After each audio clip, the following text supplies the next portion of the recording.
يا أيها الذين آمنوا كونوا قوامين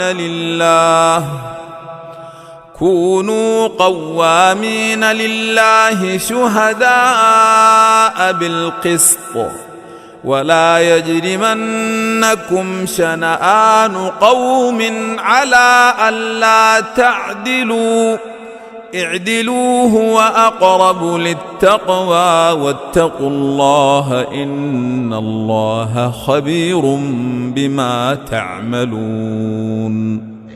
اے ایمان والو، اللہ کے لیے انصاف کی گواہی دینے کے لیے کھڑے ہو جایا کرو، اور کچھ لوگوں کی دشمنی تم کو اس بات پر آمادہ نہ کر دے کہ انصاف ہی نہ کرو۔ انصاف کیا کرو کہ یہی پرہیزگاری کی بات ہے، اور اللہ سے ڈرتے رہو، کچھ شک نہیں کہ اللہ تمہارے سب اعمال سے خبردار ہے۔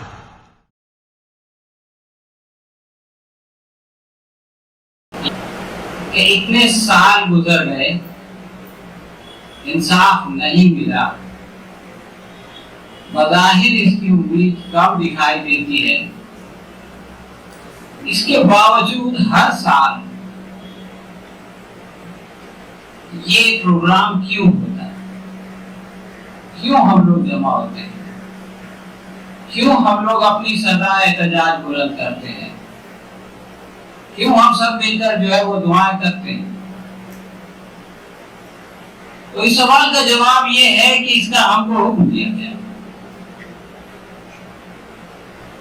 کہ اگر تم ایمان والے ہو، اگر تم ایمان کا دعویٰ کرتے ہو، تو یہ تمہاری ذمہ داری ہے، یہ تمہارا فرض منصبی ہے کہ تم انصاف کی گواہی دینے کے لیے کھڑے ہو جایا کرو۔ انصاف کی گواہی صرف عدالت کے کٹہرے میں نہیں ہوتی۔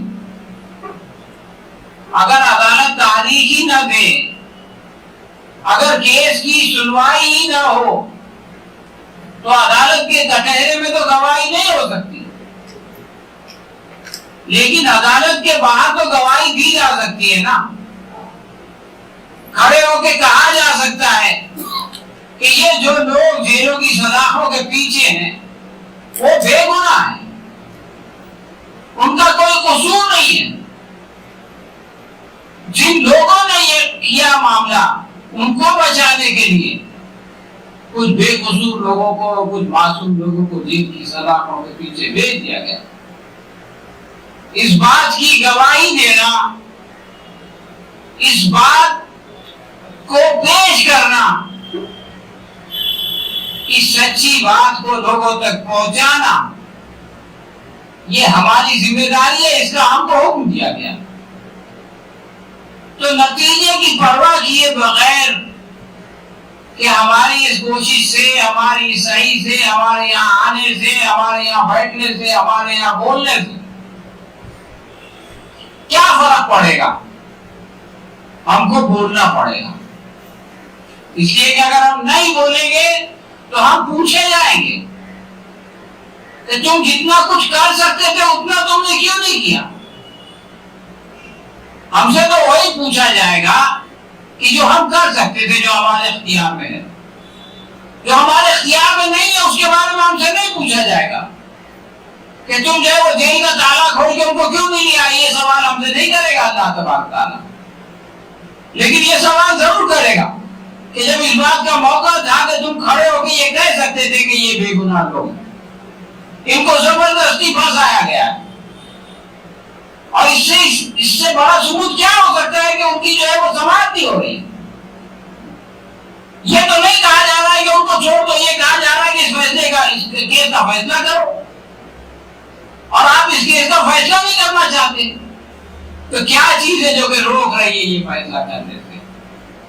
تو دوستو، یہ حکم ہے، اور اس حکم کی بجاوری ہم لوگ کر رہے ہیں، اور جیسا کہ ابھی بتایا گیا کہ ہم مایوس نہیں ہیں، ہم کو اللہ تبارک تعالیٰ کی ذات سے امید ہے۔ انشاءاللہ العزیز ہمارے یہ ساتھی چھوٹ کے ہمارے ساتھ آئیں گے۔ دوسری بات آگے فرمایا کہ اور کسی قوم کی دشمنی تمہیں اس بات پر آمادہ نہ کرے کہ تم انصاف چھوڑ دو۔ اس کا ایک سیدھا مطلب تو یہ ہے کہ اگر کوئی دشمن ہے تمہارا تو اس سے بھی تم کو انصاف کرنا چاہیے، اس کے ساتھ بھی تم کو نا انصافی نہیں کرنی چاہیے جیسا کہ تمہارے دشمن کرتے ہیں۔ یہی فرق ہے تم میں اور ان میں کہ وہ جو ہے عدل و انصاف کے وقت تفریق کرتے ہیں کہ کون دوست ہے کون دشمن ہے، لیکن ہم کو یہ حکم دیا جا رہا ہے کہ تم یہ تفریق نہیں کر سکتے۔ ابھی نیہال بھائی نے ایک آیت کا حوالہ دیا کہ اگر تمہارا بھائی ہو، تمہارا باپ ہو، تمہارا رشتہ دار ہو، تب بھی جو ہے اگر وہ انصاف کے خلاف ہے تو تم کو اس کے ساتھ جو ہے اس کے خلاف گواہی دینا پڑے۔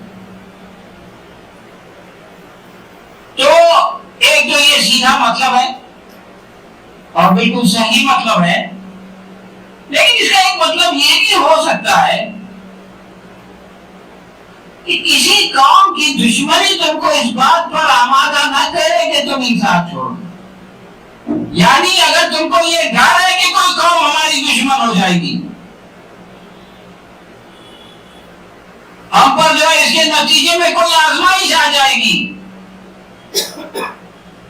تو اس اندیشے سے، اس خوف سے تم انصاف مت چھوڑو، بلکہ انصاف پر قائم رہو۔ ابھی مثال دی گئی جسٹس لویا کی، ابھی مثال دی گئی نرنجن ٹگلے کی جس نے وہ کتاب لکھی۔ آپ جانتے ہیں اس نے کتاب لکھی تو اس کا ایک دوست تھا، اس کو اسے بتایا، دونوں بھائی میں کمرے میں رہتے تھے کہ میں یہ کتاب لکھ رہا ہوں۔ تو اس نے کہا کہ دیکھو تم یہ کتاب لکھ رہے ہو تو تمہارے ساتھ کچھ بھی ہو سکتا ہے،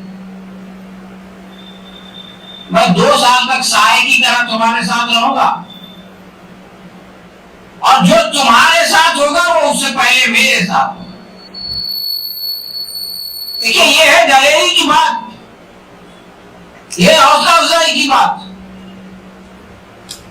اور اب یہ دیکھیے کہ اس آدمی کا کیریئر ختم ہو گیا، وہ بی بی سی میں کام کرتا تھا، آؤٹ لک میں کام کرتا تھا، اس کی سب سے بڑی اسٹوری تھی 2019 کی جو اس نے لکھی۔ آج وہ کسی دفتر میں جائے اس کا نام سن کے کہہ دیا جاتا ہے سر، اس کا کیریئر ختم ہو گیا۔ اس کے باوجود جب وزیر اعظم امریکہ کے دورے پہ گئے اور وائٹ ہاؤس کے باہر احتجاج ہوا تو وہاں وہ کھڑا تھا۔ آپ لوگوں نے اس کی ویڈیو دیکھی ہوگی۔ اس نے کہا کہ ہندوستان میں صحافت کی کیا حالت ہے یہ بتانے کے لیے میں حاضر ہوں، میں بتاتا ہوں کہ میرے ساتھ کیا ہوا، اور میں نے سنا ہے کہ آپ کے یہاں جو اس کی قدر و قیمت ہے، تو جس شخص نے ہندوستان میں صحافت کی یہ حالت کر دی، اظہار رائے کی آزادی کی یہ حالت کر دی، تو آپ لوگوں نے اس کو کیوں بلایا، آپ اس کا استقبال کیوں کر رہے ہیں؟ تو دوستو یہ اس طرح کے لوگ آج بھی ہمارے معاشرے میں، ہمارے سماج میں موجود ہیں۔ کسی کی دشمنی ان کو حق بولنے سے نہیں روکتی، چاہے اس کے پاس کتنی بھی طاقت ہو، چاہے اس کے پاس کتنی بھی قوت ہو، اور وہ حق بولنے کے لیے ہندوستان سے امریکہ کا سفر کرتا ہے، اور بمانگے دہیج جس وقت وہ ان کا استقبال ہونے والا ہے اس وقت وہ وہاں جا کر کے جو ہے وہ اپنی بات رکھتا ہے۔ تو حق بات کہنا، حق بات کی گواہی دینا، یہ اس طرح سے ہوتا ہے۔ اور آگے کہا گیا کہ انصاف کیا کرو، یہ پرہیزگاری کی بات ہے۔ پرہیزگاری کی بہت ساری باتیں ہیں، تقویٰ کی بہت ساری باتیں ہیں، نماز، روزہ، حج، زکات، تمام چیزیں، لیکن یہ کہ انصاف کے لیے کھڑے ہونا یہ بھی پرہیزگاری کی بات ہے۔ اگر حق بات نہیں کہی گئی، اس کو چھپا دیا گیا، اس کو گول گول کر دیا گیا، تو دوستو پرہیزگاری میں، تقویٰ میں جو ہے وہ کوئی نہ کوئی کمی رہ گئی۔ آگے فرمایا کہ اللہ سے ڈرتے رہو۔ دیکھیے یہ جو ڈر ہے نا، یہ دنیا سب ڈر نکال دیتا ہے۔ اگر یہ ڈر نہیں ہے تو انسان سب سے ڈرتا ہے، اور یہ ڈر ہے تو انسان کسی سے نہیں ڈرتا، اور اس میں کوئی شک نہیں کہ اللہ تمہارے سب اعمال سے، تم جو کچھ بھی کرتے ہو اس سے خبردار ہے، اس کو پتہ ہے۔